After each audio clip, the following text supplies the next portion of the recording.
very gratifying. Because nothing pleases me more than seeing people who can take an idea and turn it into, give it life, and find a meaning for this idea in their life. So what I want to cover with you today is to help you understand what is the metabolic problem that is plaguing the world and what you can do about it, how to fight it. Because you are more well armed, you have more tools than you think you do to solve these problems. And as I alluded to, part of this is you being familiar with the conventional ways of people trying to lose weight, which is at the heart of so much of the metabolic problem. Whether it's bad dietary advice or whether it is bad advice with regards to weight loss drugs, I want you to know why those strategies aren't working, and then why you have a better way to do it. All right, so let's get started. First and foremost, we have a global problem of very poor metabolic health. People use that term, metabolic health, very, very readily, very easily, even if they don't really know what they're saying. There are a lot of different ways to interpret that word. So I wanted to just start with establishing a common definition of metabolic health. One good way to understand metabolic health is through the lens of what is called the metabolic syndrome. You've probably heard of this before. The metabolic syndrome is this constellation or this cluster of problems that always seem to go together. Having too much fat around the middle of the body, high blood pressure, high blood glucose, and then collectively what we could just call dyslipidemia, where the blood lipids are not in a good range. High triglycerides and low HDL. These together create the metabolic syndrome. And again, as I noted, for decades we've seen that these things always just tend to come together. If one person has high blood pressure, they usually are going to have the rest of these as well. Interestingly, almost 60% of all citizens within the UK have high blood pressure, have hypertension, clinically diagnosed hypertension. I had it. Yeah, one of the most common problems. Well, it's probably a result of a metabolic problem. That's the foundation of it. But within the UK, we know at a minimum, 1 in 3 citizens, 1 in 3 adults have confirmed metabolic syndrome. Now, as I mentioned and alluded to, I suspect it's much higher than that. In fact, I suspect it's about double that amount. Not as high as what we have in the US, but still climbing. Now, even still, me mentioning the US, my native land at the moment, it's not even as bad in the US as it is in other countries. In the UK, it's not horrific. I'd say about half of the adults likely have metabolic syndrome. But I have given versions of this talk for Unicity and for university events and other private events around the world. And as bad as things are here, as bad as they are in the US, they're much, much worse in the Middle East. Joining us. They're much worse in South Asia in particular, in Southeast Asia, and then even through the Pacific Islands. This is truly a global problem. We need global solutions. And part of what I'm so passionate about is helping us understand why the conventional advice is not working. Because we keep saying the same thing for people to lose weight over and over again, and it continues to fail. We need new solutions. And I do believe you are well in a very, very good position to offer it. All right, so let's come back to the metabolic syndrome. It was a particularly interesting thing for me to learn years ago as a young scientist during my PhD, right at the beginning of my scientific career, learning that what we call the metabolic syndrome used to have another name, but it didn't quite sound as, pardon me for saying, it didn't sound quite as sexy as metabolic syndrome, because you say the word metabolism or metabolic and people love to hear it. I tell people I'm a metabolic scientist, and oh boy, they swoon. They think it's just incredible. You'd never think a guy who looks like me could make someone swoon, but you say you're a metabolic scientist and it works. They are immediately interested in what you're saying. However, so I get it from a marketing standpoint, but the term metabolic syndrome used to have a different name, and indeed it was a more accurate name. It used to be called the insulin resistance syndrome. This is a better name because it tells you what's actually wrong. Metabolic syndrome, we have no idea what's actually causing the problem. Insulin resistance syndrome, we know. All of these problems and so many more are a result of one single thing, largely, namely insulin resistance. Insulin resistance is the leading risk factor for all of these chronic diseases that account for so much death, including in the UK. The most common cause of chronic disease death is heart disease, followed by cancer, followed by diabetes. And while each of these problems has distinct causes, they also all have one cause in common. So why not address and focus on that one common cause? Every time you're speaking with your friends and family about a chronic disease like these and more, including infertility problems in men and women, and dementia and cognitive problems, you can tell them you might have insulin resistance. In fact, with infertility, the most common forms of infertility in men and women is erectile dysfunction and polycystic ovary syndrome, respectively. They are most commonly caused by insulin resistance. Mm-hmm. Why do doctors tell women that PCOS causes insulin resistance? Yeah, because they're uninformed. Right. It is the other direction. I have a whole lecture I give on that exact process when I teach this. I spend a whole semester. What I'm going to give you in 1 hour, I take an entire semester and share with my students.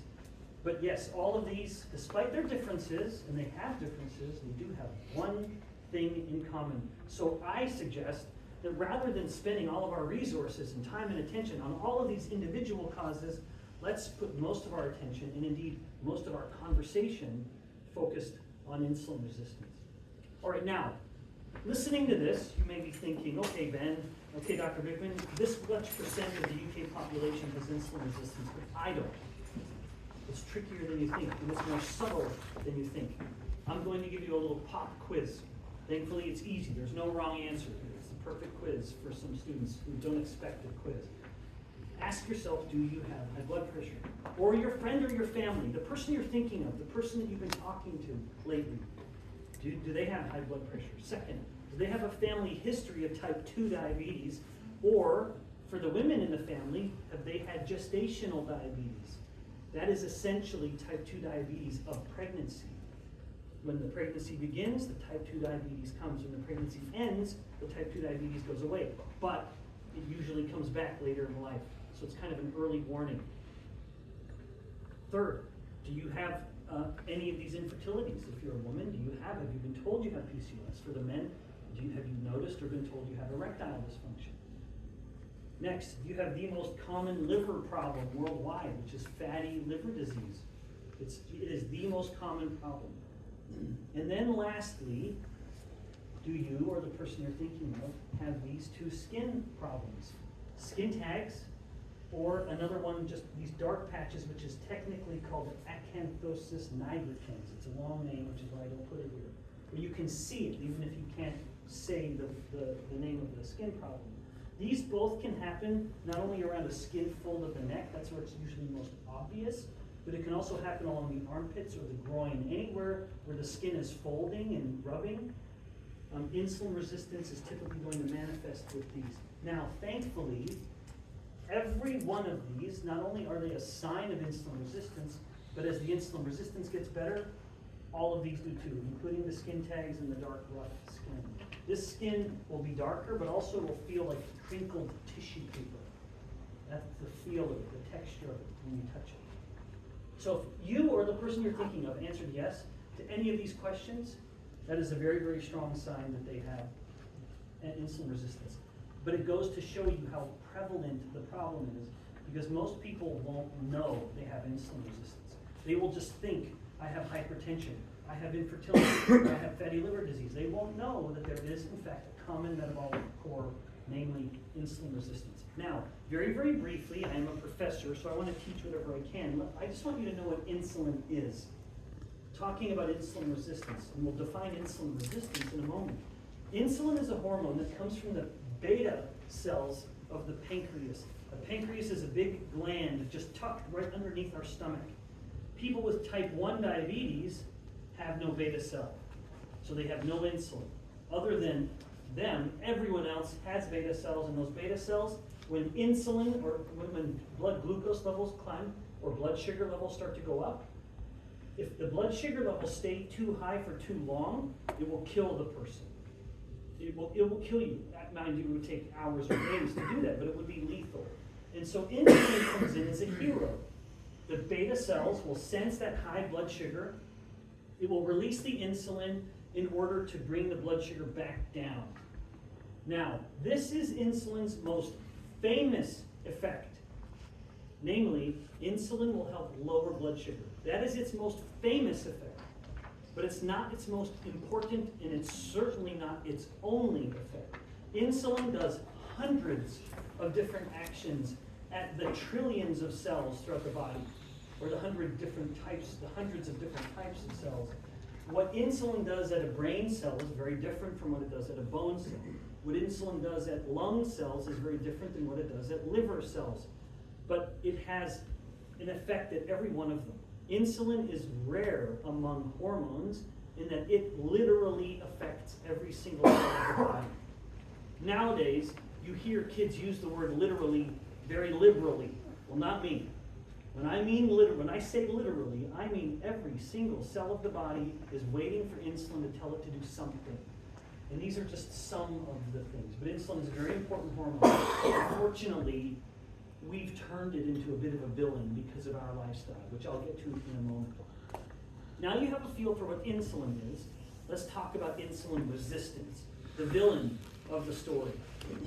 Now, insulin resistance matters so much because, as I noted, every single cell of the body has an insulin receptor. That's what I'm depicting here in a cartoony way. So insulin will come to a cell and be looking around for its door, and then we'll say, oh, there's my door, I'm going to go knock on it. So every single cell of the body will have an insulin receptor, and insulin will come and do something. So here's insulin flowing through the blood, and it will come and knock on the door. But it's a door just for insulin, and it will tell the cell to do something, which I'm just going to call an action. Because as I noted earlier, insulin will have very different effects at different cells of the body. Its most famous effect will be to take the blood sugar, all of that sugar coming from the juice or the sugars, the bread, the pasta, the cereal, the rice, that turns into blood sugar, and it will open up the doors. So it will knock on a door, and then it will open up doors for the glucose or the blood sugar to come into the cell, to be stored or turned to fat or burned for energy. There's lots of different fates of the glucose, but the net effect will be the blood sugar levels are going to go down. Unless what was once a robust action becomes a very modest action. In other words, the cell isn't listening as well as it used to. Insulin is coming and knocking, and it is trying to tell the cell to do something, but that something isn't going as well as it used to. The cell has become resistant to insulin. An obvious effect of this, and this is very important, as a professor, I really want this idea to stick with you. An obvious effect, as the body becomes insulin resistant, glucose levels will start to go high. The body cannot control the blood sugar as well. Now, unfortunately, and I will focus on this now because I won't later, I'm not going to bring it up again, this increase in blood sugar levels happens years, decades even, 10 or 20 years after the body is becoming insulin resistant. So by the time, one of the reasons I get so frustrated with the conventional clinical view is that there is a glucose-centric view. And the clinician will only say once a year you go into your GP and have a visit, and they prick your finger and measure your blood glucose levels. They tell you your blood glucose. During all of this time, they may say you have hypertension, you have fatty liver disease, but your blood sugar levels are normal, so they don't think there's a metabolic problem. Even though if they were looking at the insulin level, because as the cell stops to listen, blood glucose levels are chronically higher, insulin levels are higher. And in fact, despite how I presented it, that precedes this. If they were looking at insulin over the years, they would see that insulin has been going higher and higher and higher. It's fighting this cold war with the body, trying to overcome this resistance. And then only when the body becomes so resistant to its own insulin, now the glucose levels start to climb.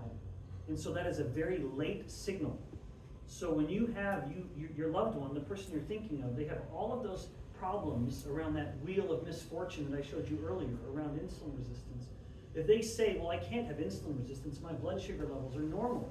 You say, no, the blood sugar levels are going to be a later signal that will come in 10 years from now. Let's not wait that long. Let's do it now.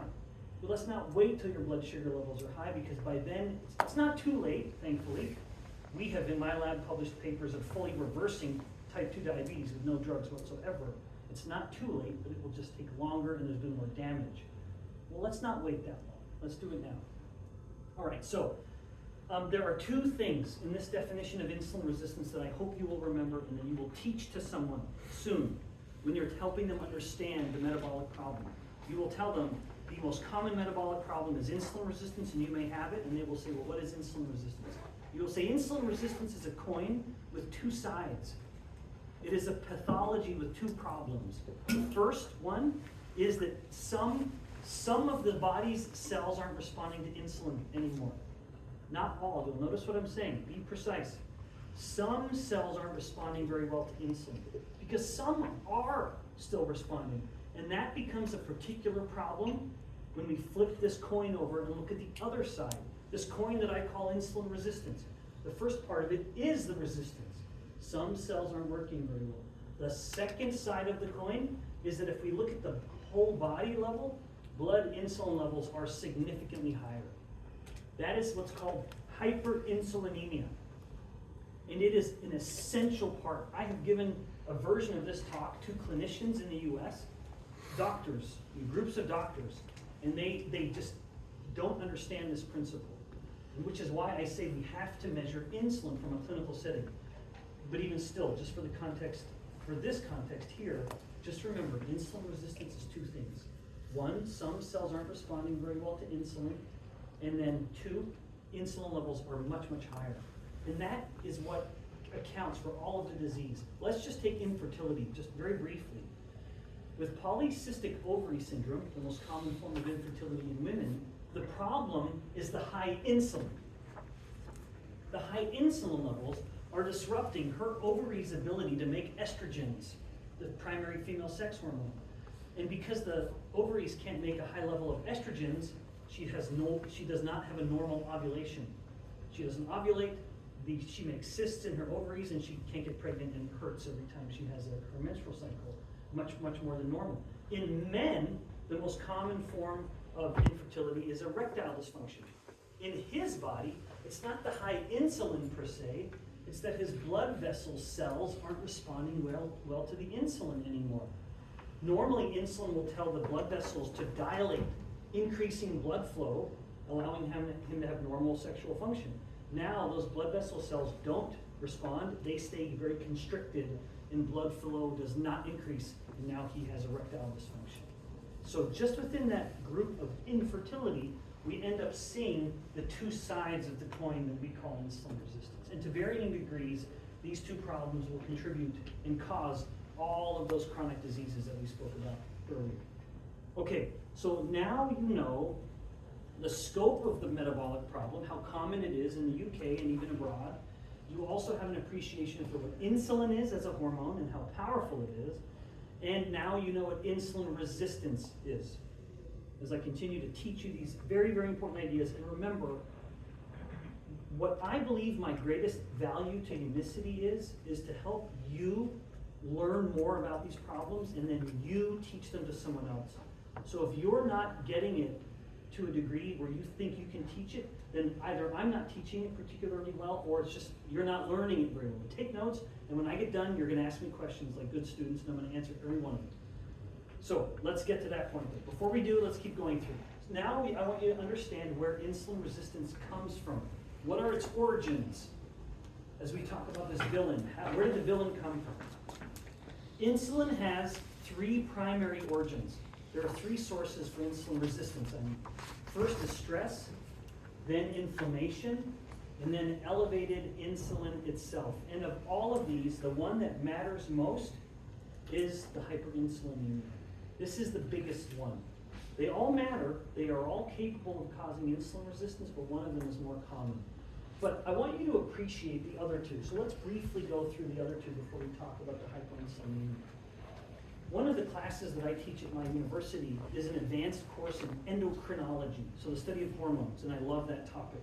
When I talk about stress, you should understand stress through the two primary stress hormones, cortisol and epinephrine, sometimes called adrenaline. These are the two stress hormones. You've heard of both of them. They have almost nothing in common, save one thing. When they are up, they want to increase blood sugar levels. They are doing whatever they can to have the liver, this very important organ in the body, just pump out glucose to increase the blood sugar levels. This, of course, puts them at odds with a hormone, one of whose job is to lower blood glucose. And you know which hormone that is. Of course, these two are fighting against insulin. But as these two are fighting and pushing the glucose up more and more, insulin has to work harder and harder and harder to push the glucose down. In other words, the body becomes insulin resistant. Now you may be thinking, well, I don't have a particular amount of stress. Of course, you all just drove through traffic in London, so we all know you do. But the most common cause of the increase in stress hormones, I believe, is sleep deprivation. Sleep deprivation is capable of increasing cortisol very, very rapidly and significantly. So the more sleep deprived we are, the higher the cortisol levels, and thus the higher the blood sugar levels are going to be. And as the blood sugar levels are high, insulin has to be high in order to fight against what cortisol is doing. And a study has found that even one night of sleep deprivation was capable of increasing the insulin resistance in the person by 25% the next day. Now, thankfully, one good night of sleep will wipe that out. But I appreciate what I'm doing here. By making you be more mindful of the metabolic consequences of poor sleep, you're now going to be more anxious about your poor sleep, and now you're probably going to sleep even worse. Sorry for giving you one more thing to worry about. Now, this slide is a little complicated, and for the sake of time, I'll be somewhat brief. But this is something that can even happen in kids. Kids in these two distinct age groups, over several months, if they were deprived of only 1 hour of sleep a night, and these were the expected hours for this age group and the expected hours for this age group, depriving them of 1 hour over several months increased their insulin resistance by almost 3 times. Isn't that remarkable? Even in kids, and we think about the health of our children. In the UK, the problem is bad. In the US, it's bad. It's everywhere. The Middle East, Asia, South Asia, North Asia, Southeast Asia, the rates of metabolic problems in children is just skyrocketing. It's really worrying. And we have to be careful there, of course, but so much of it depends on parents. Among the many things we struggle with as parents, let this be one thing we get right. Put our kids to bed. I always tell my kids, I can't make you go to sleep, but you're staying in your room. You can read, you can have the lights dimmed, you can be quiet. I can't make you go to sleep, but I can make you stay in your room. So let's just do that for our children. Now let's move on to inflammation. In order to understand inflammation, you need to be familiar with a thing called cytokines. Cytokines are essentially hormones that promote inflammation. They are molecules that are moving through the blood and tell other cells to do stuff. So they fit the definition of a hormone, but they only act to stimulate inflammation. When cytokines are increased in the body, insulin sensitivity is down, or the body becomes more insulin resistant, and it does so very quickly. This is a very quick effect. Even to the point that if someone has a cold or a flu, they're going to have increased cytokines, and the body will be less insulin sensitive, and their blood sugar levels will be higher all the time. But it's also some unexpected things, like autoimmune disorders. Autoimmune disorders very commonly they will ebb and they will flow. They will be quiet and then they'll be aggressive and noisy and painful. As the autoimmune disease ebbs and flows, so too does the insulin resistance. It tracks very, very closely. My lab has published some, by the way, some of these little numbers you'll see in the corners, those are some scientific citations to support what I'm making. So anytime you've seen something and you've wanted to know the source, which I very much appreciate, I want you to know that I'm not making any of this up. These are some of the citations. But some of these are my own work, looking at the effects of diesel exhaust and cigarette smoke particles. And now we have some research on vaping particles too. It's not good, unfortunately. But air pollution will increase cytokines and cause insulin resistance. And then one that we will get to in a bit, and I'll speed up a little bit so I'm not taking so long to get there. It's the enlarged fat cells. When fat cells get big, they begin pumping out cytokines like gangbusters, just pumping these out, causing inflammation in the body. It's almost making the body fight an infection that's not really there. It's pretty remarkable. All right, now, the third and what I argue is the most important cause of insulin resistance is high insulin. When insulin is high for too long, the body will start to become insulin resistant. And this is reflective of a fundamental biological principle, which is too much of something will cause a resistance to that something. It doesn't matter what it is. Why did 1 cup of coffee used to work for you and now you need 5? It's because there's been a lot of caffeine over the years and now you're more resistant to it. Why are we encouraged to only use antibiotics sparingly? Because if we use antibiotics too much, all the bacteria become resistant to it. This is truly a fundamental biological principle. This is no exception.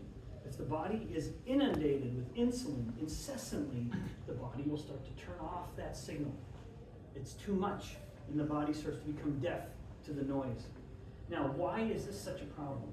Let's look at what happens to insulin levels in an uncommon individual. Uncommon for 2 reasons. 1, this individual is insulin sensitive, and 2, they only eat 3 times a day. This is what insulin levels would look like, something like this. There are these pronounced spikes where the insulin is elevated for 2 to 3 hours, and then it comes back down. And then a pronounced spike, and then it comes back down. So there are periods of time where the insulin gets to be down, and there are periods of time when it is up. Of course, I'm not showing evening where there would be several hours of a low level of insulin. But again, this is the uncommon person because they're insulin sensitive. They eat a starchy, sugary something, insulin goes up, it works really well, and then it can come back down because it clears the blood sugar levels so well. But as I said, they're also uncommon because they only are eating 3 times a day. And we have received among the worst pieces of advice. Jared would have heard this through some of your training with nutritionists. We've been told we should eat 5 or 6 times a day. So if we start to insert that asinine advice and start to fill in every gap, now all of a sudden after breakfast we have a big spike in blood sugar and insulin, and then an hour or so later now we need a mid-morning snack. Then we have a big lunch, and then we need an afternoon snack. Then we have a big dinner. Well, we're not done because we have to have our evening snack because we were told to eat 5 or 6 times a day. What a ridiculous way to live a life. You essentially are ensuring that even for an insulin-sensitive person, you're spending every waking moment and hours into your non-waking moments in a state of elevated insulin. That is unnatural. Then we're never giving the body a break.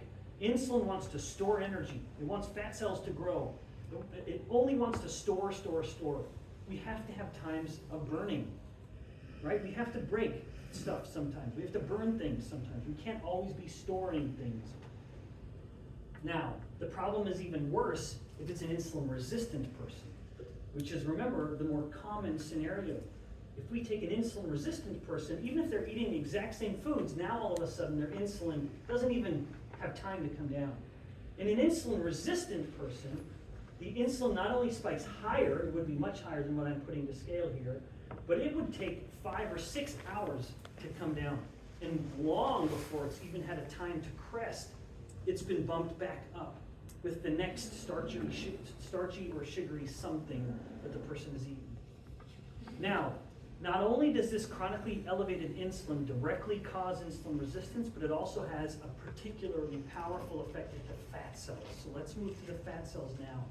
And the fat cells is probably the cell type that I study most as a scientist. In my lab right now, in a little incubator back at my university, we are growing fat cells, we are growing brain cells, muscle cells, but fat cells are the ones we grow the most. I am a fat scientist. We even take fat tissue from humans. I was the first one. When we were discovering how to do this process, I had my students taking fat from my own belly. We numbed it, and then they were moving around with this little needle, and I would say, oh, that's too deep. It was uncomfortable, but we had to optimize this process. We wanted to learn what's happening in people's fat cells to measure the metabolic. You can have some of mine if you want. Yeah. So it was not fun, but it was for science. Now, one thing that people don't appreciate, and you are going to be experts on this topic, is that in order for fat cells to grow, insulin must be elevated. You have been told, everyone has been told, that for fat tissue to grow, it need only have an increase in calories, right? That's always what we hear. That is not true. Calories matter, and we'll talk about this in a few minutes, but unless insulin is elevated, a fat cell cannot grow. It is totally, completely impossible. In every single animal on the planet, humans at the pinnacle of all creation, we matter most, no apologizing for that, but in every animal, this happens. If insulin is up, the body's storing fat. If insulin is down, it doesn't matter how many calories a person is eating, the body cannot hold on to its fat. It is physically impossible. It must burn fat, and it will find ways to waste the energy in all sorts of clever ways. But when the fat is told to grow, because insulin tells fat to grow, and then the calories fuel that growth. It's one thing to get the signal, but it's another to fuel the signal. I'm going to say that one more time, but I'll use the example of my fat cells that I'm growing in little petri dishes in my lab. These fat cells are skinny little fat cells, tiny little fat cells, and they are swimming in a little bath of calories. Lots of fats, lots of glucose. Everything the fat cell would want to get fat. But it doesn't. It can't, because it doesn't know what to do with the energy that it has. And then we do one thing. We start spiking in insulin into that bath. Now we check the fat cells 24 hours later, they're big, fat, juicy fat cells. We give them a little more insulin, 24 hours later, they're even chubbier than they were before. A fat cell must be told what to do with the calories that have come in. And insulin is what tells the fat cell to grow. Now, when the fat cell is growing, on to the next teaching principle, it can grow through two different ways. A fat cell can either grow through a process called hypertrophy, or it can grow through a process called hyperplasia. Hypertrophy is when the number of fat cells isn't changing, but the size of each fat cell is. So the number of fat cells stays the same, the size starts to get bigger. In contrast, hyperplasia is when the size doesn't grow too much, the number of fat cells does. So if the fat cells are told to grow a lot, they may grow a little, and then they will say, all right, I'm just going to make a new fat, I'm just going to multiply. I'm going to start to proliferate and increase the number of us so that none of us has to get too big. We have a lot more people moving into the neighborhood, if you will. So the number of fat cells increases. And just to show you what insulin does in particular, I want to highlight what happens in people with type 1 diabetes who have to treat themselves with insulin. So the value in me showing you this is that we can look at what insulin is directly doing in fat cells, because a type 1 diabetic is injecting themselves with insulin. It's pinch my fat here and inject some insulin. Pinch my fat here and inject some insulin. Pinch my fat here, anywhere. But they're told, always, the diabetic is told to move around their injection sites. I see something about that the other day. I can't remember where it was, but that particular area where they were injecting had like a lump of fat. Yeah, so that's what I'm showing you now. Yep, so what this study did, here's the name of the study, here's the reference for it. They found that when they were injecting insulin in the same spot over and over again, the fat cells at the insulin injection sites were about 10 times larger than the fat cells volumetrically in the fat cells right next door. So they would take a fat biopsy of the insulin receiving site and then a fat biopsy just a few inches away, and they were totally different sizes, 10 to 20 times larger. That's what it looks like at the microscopic level. This is the macroscopic level. Wow. Entirely a result of injecting insulin in those spots. Insulin tells fat cells to grow, and they grow well. It's like fertilizer for your fat cells. They will grow much, much faster than normal. Unfortunately, hypertrophy is the way most people get fat. Not everyone. Some people have the genetic ability to continue to make fat cells. These are the people who have the potential to get to 600 pounds, which is uncommon. Most of us here could never get that big. We could eat all the same things they're doing and we would just have hypertrophy. And eventually, as I'm going to show you in a moment, when the fat cells hypertrophy too much, it's like filling a water balloon, we reach a maximum point and it won't expand anymore. And so the fat cell will start to control its own growth through two mechanisms that I'm going to teach you now. So again, that's the way most people get fat, which means it limits the amount of fat they can totally get, but they also start to get very metabolically sick on the way for two reasons. One, first and foremost, it's that analogy of the water balloon, but another analogy is a train system. But basically, the fat cell gets too big. It runs out of room. So imagine, if you will, a train where we have a hyperplasia train and we have a hypertrophy train. The hyperplasia train every time one of the cars gets filled up, not even before it's filled, there's still some room there, but it's like a train company who wants to keep every passenger happy. And so the moment one train car starts to fill, well, let's just tack on another train car. That one fills, no problem, let's just make another one. Well, so let's connect another train car. So that they're never too full and every passenger stays nice and happy, you have room. In contrast, a hypertrophy train is one that cannot add train cars. But because insulin is elevated, it's like a train conductor that you see in those videos in Asia where they just continue to cram more passengers in. And so the train car gets exceptionally full. So full that even though insulin continues to push more passengers in, now some passengers are sneaking out the window at every stop. They're angry, they're not happy, they don't want to be there, they're sneaking out. This is very much like what's happening at the hypertrophic fat cell.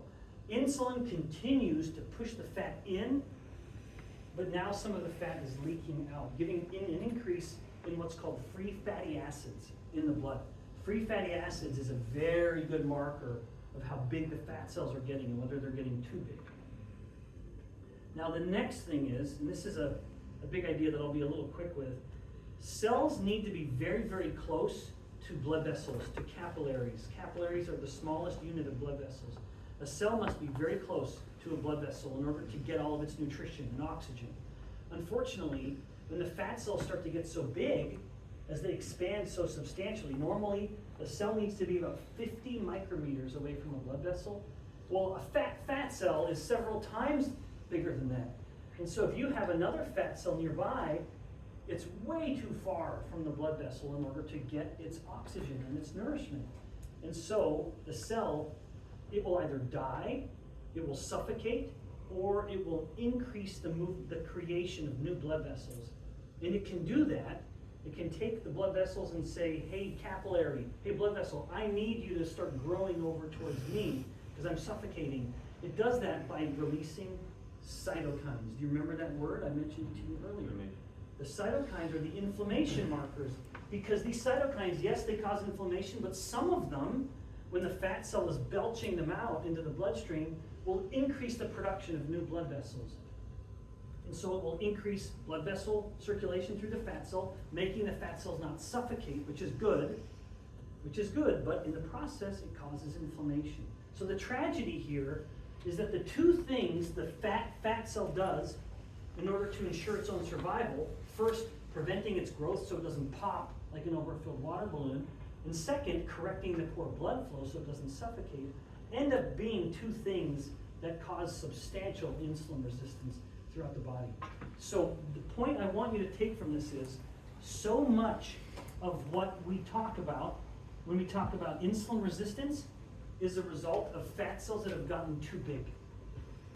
That is important because when you're talking about fat with your friends and family, I think there might be an opportunity for you to really impress them and to want them to listen more by telling them it's not the amount or mass of fat you have, it's the size of your fat cells that matters most. It's not the amount of fat, it's the size of the fat cells that matter most. That's a compelling way to think about it, and it is by far the more accurate way. Because if you have two college roommates, and I did my what's called a postdoctoral fellowship in metabolism research in Singapore, of all places. Beautiful, lovely island nation in Southeast Asia. I love it there. My daughter, who's with me here in London, was born in Singapore. We love that country. It's a second home. One of the reasons the Singapore government was so interested in having metabolic scientists come and work there was to better understand why different ethnicities have different degrees of insulin resistance and metabolic problems. For example, now my example here. Imagine two college roommates in Singapore, where it's multi-ethnic, particularly four ethnicities: South Asian or Indian, Malaysian, like the native Malaysians, Chinese, Singaporean,